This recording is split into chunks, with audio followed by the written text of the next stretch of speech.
Hello and welcome to Life Bites with Taz.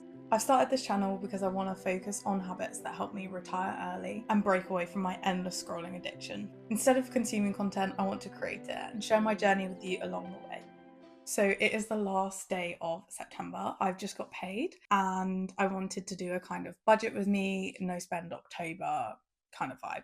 I've just started my journey of retiring early. I'm trying to learn as much as I can, manifest, plan, consume lots of content around saving money, making money in as many ways as I can for the ultimate goal of living financially free. I obviously don't want to work for the rest of my life. Who does? So the first step in that is, if you can't control your income, you can control your outcome. I generally would say I don't spend that much, but I think I'm pretty good at the beginning of the month, and then at the end of the month, it goes out the window. I did try and do a no spend month this month, and my Monzo will show you that it didn't go very well. So we're going to reflect on last month and see if I can do no spend October. If you don't know what a no spend month is, it basically means you're not spending anything apart from the essentials. So I will break down the expenses that I do have, expected things that I am going to spend. I'm obviously not going to cancel all my plans and sit in a dark room for the whole month. I do have plans and things that I've budgeted for, but I'm going to try and only spend on things that I absolutely need. Rules of a no spend month are no spending unless I've planned it, unless it's absolutely necessary. So like, for instance, if I run out of a product that I really need, but I don't think any of that will be happening this month, or if something like breaks, I need food, something like that, I'm going to try and only try and spend on food on my weekly food shop though. So we're going to deep dive into my Monzo and reflect on last month. First of all, logging into the Monzo app. This is not what we want to see. I do sort my money into pots every month. So generally my Monzo does look pretty empty, but I would like to have money left over to put into savings at the end of the month. I think I'm actually going to go backwards this month and put money into savings first, which I generally like to do. And then leftover is what I can spend or effectively not spend, hopefully. Have even more to put in savings.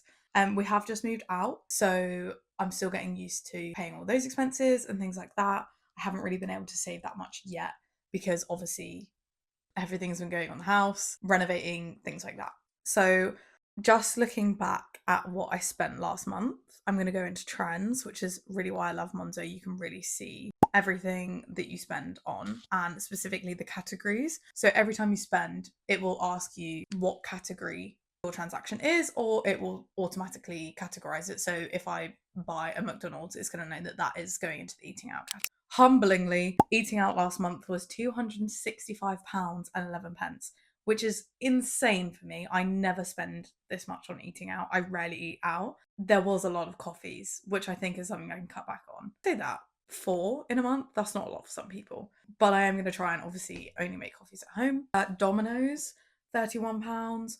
I never buy meals out. I never buy takeaway. I think I treat Max, and we had a date night last month. Well, we couldn't be bothered. We got a Domino's. That's the first time we've tried the Domino's since we moved out, because we've got one literally on the high street. Then there's a service station, another coffee, and a Burger King, and this was from a work event where I was traveling, so I obviously couldn't really help that, and we'll be claiming that back as an expense. Then these people are meals that I paid for. So £50 was a meal that we had out while we were camping with family, and then a very expensive meal out, which is for actually next month. So that's already something that's been paid for. We've got a birthday dinner that we had to prepay. So that's obviously added a lot to September, but that's actually an October payment. So not too bad, but definitely my biggest category, and I will definitely be cutting back on that in October. Transport, 109. Again, I don't really go out much, so this is just petrol. Shopping, £6 on Vinted. I needed a white dress for our workation because we have a white party every year. £6, I'm not really bothered about that. TK Maxx, £5, which actually wasn't me. I had a birthday voucher. Max wanted me to pay for something for him in the same transaction. It was £5. I'm not going to ask him for £5 back. Saustrine Green, is that how you say it? I don't know how you pronounce it. That was a present for my sister, and H&M was a birthday present to myself. We actually went shopping in Oxford. So that was right at the beginning of the month. I got myself a jacket, which I wanted for ages. So not too bad, again, in that category. And then gifts. I don't think I have any birthdays in October. So I don't think I have any gifts to pay for. but I do always put a bit of money aside anyway, just in case anything comes up, / just save for the next month. So that is all of my categories. So it's mainly eating out to be cutting back on, which is disgusting to me. I literally hate spending money on food. It's appalling that I spent that much. So that's what I spent last month and what I want to cut back on. Moving on to this month, I wanted to take a look at the expenses that I already know are going to be coming out or budgeting for. As I mentioned, workation. We've got our workation in October, which is what our company pays every year to go on an all-inclusive, all expenses paid holiday to Mallorca, and we work while we're out there just for the mornings, and then we have the weekends to like do fun activities, chill with the team, and do whatever we want. So as I mentioned, it is all paid for, the flights, the travel, it's all inclusive. So I actually might aim to spend nothing. I might have to pay for like a drink because we do go out to a karaoke bar, but I could just drink water or lemonade. I don't really drink anyway, and maybe a souvenir. But I feel like, do I need to get a souvenir? We have a fair few magnets. So unless there's something I specifically need, I saw a video about someone where they write down a list of things that they like need. So they needed a spoon for their kitchen or something they need in their house, like a decoration. And then when they go on holiday, instead of getting like a magnet or a souvenir that's going to take up space, clutter, buy something that they need, but it's still a memory. So if there is anything I need that I can think about, I will get that while I'm on holiday to sort of remember it by, but I might actually not spend too much. But there will be food while traveling in the airports and stuff. And then I've got a few bits to get, like bug spray, some antihistamines, things like that. The next thing I already mentioned was a birthday meal for a friend, which technically paid for, but that would technically be spending out for this month. And then I also need to pay for tickets for our firework night event. As far as I know, that's everything that I need to pay for. So hopefully there'll be nothing else if I stick to it. So next, I wanted to talk about how I budget and put things aside in Monzo, which is really the biggest thing for how I save and spend money and budget everything. As soon as I get paid, it goes into one bank account, and then the first thing I do is transfer all my money, so my bills, into our joint account. So this is the mortgage, the council tax, our food shopping, anything like that. That's a blue job. I don't look into that. Ironically, even though I'm quite into my finances, I let Max handle all the bills. If he needs money, he just tells me what I need to put in. So he's worked all of that out expected for each month.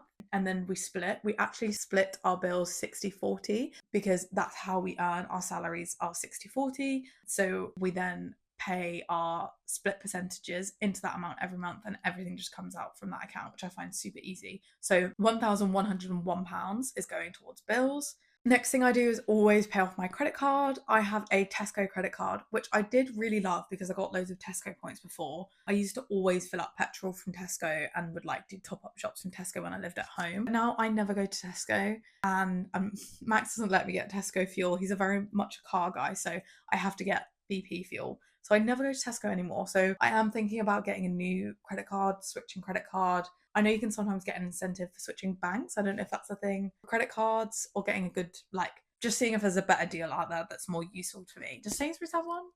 Maybe Sainsbury's I should get, because I do have a Nectar card and use that more. So if you have recommendations for a credit card that you love, let me know. So paying off on the credit card, I have £193.53. Quite high. I generally try and just put my petrol on it, but there were a few things added on this month.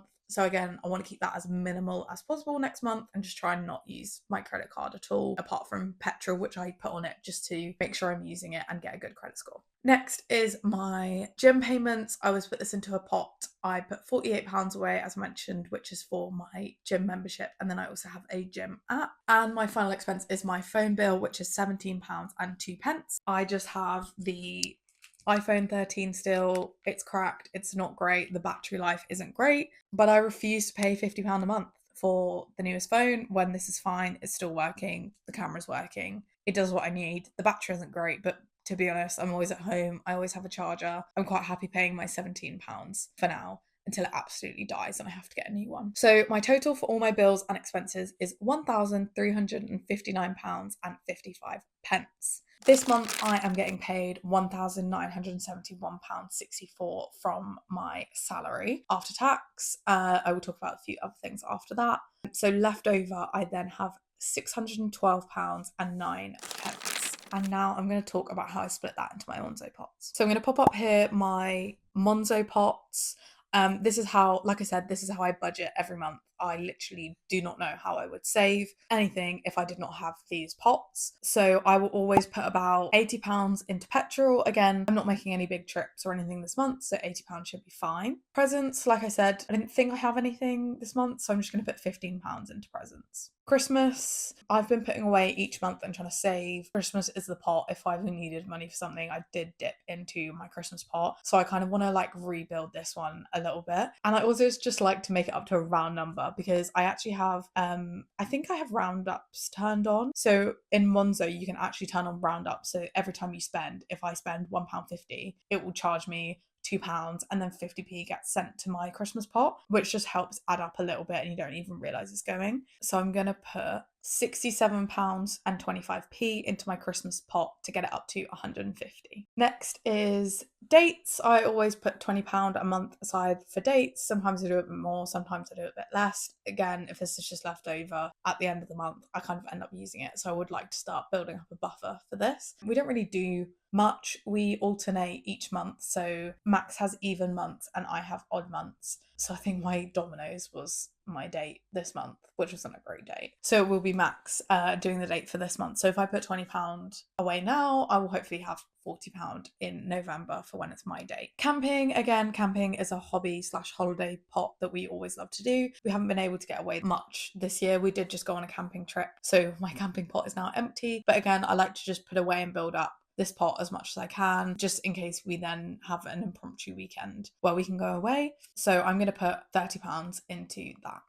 Treat, normally I use this pot if I've got something that I'm, again, saving up for or know I'm going to be buying this month or have like a subscription or something or have an annual payment coming up. I put it in here just to make sure it's not in my other pot. I think I'm just going to put £20 in here just so I don't go insane and do have a bit of spending money, so then I can treat myself to like one coffee out if I want to like work from a cafe or just something, you know. So we are now at £459.84. And let's move into my savings pots. So normal pots in Monzo, you don't get interest or anything. That's just how I like budget. And then you can select different savings accounts, ISAs, things like that, where you can actually gain interest. So longer term, bigger things that I'm saving for, I will put in here. So first one you can see is my car pot. I only have £100 in this. But again, I use this as kind of an emergency fund for if anything goes wrong on my car, MOTs, insurance, things like that. So I think I'm going to put £50 into it this month. Credit card, again, if I know I'm going to be spending on my credit card, for instance, if I pay for my petrol and I spend £50, I will then put £50 from my petrol pot into my credit card pot. This way I can just gain interest. I can build up my pot there so I know that I've got the money to pay off my credit card every month. I never leave it unpaid. I pay it off in full every month. Make sure it's there, gaining a bit of interest. I don't really use it. And same with my gym payment. It comes out at the end of the month, which is really annoying. So I put it all in this pot here, again, to just build a tiny bit. And then I take it out at the end of the month when the direct debit comes out. And then my final pot is my hustle pot. It's not going great so far. I have just started selling on Vinted, which I'll put down below if you do want to check it out. I've been uploading every day or as much as I can, taking pics, and I've got a lot more sales this time, which is so much more motivating. So this is mostly Vinted money. Oh, I have actually now switched my roundups to go into this pot just to like give me more motivation. This is all increasing my income sort of thing. Vinted money that I get goes into here. I do still have more clothes that I'm going to upload, so hopefully I will be adding money instead of spending it this month. I also have my Jam Donut income from here, which is just my cashback app. Again, I don't like to leave it sitting in the app, so it's all in there. I have said that if I make £200 on my side hustle, I will get my new coffee machine, because my current coffee machine is not great. But the other half of me would like to save it and invest it and retire early. We're living a life of balance. That is everything for now. I will keep you updated as to how the month goes at the end of the month, and I will pop all the links down below for the different apps and things that I use to help me save. Please let me know if this is kind of normal, if everyone else does this. I don't know if people kind of budget in this way or if this is insane and the accountants I work with are rubbing off on me. Let me know, and I'd love to see you again soon.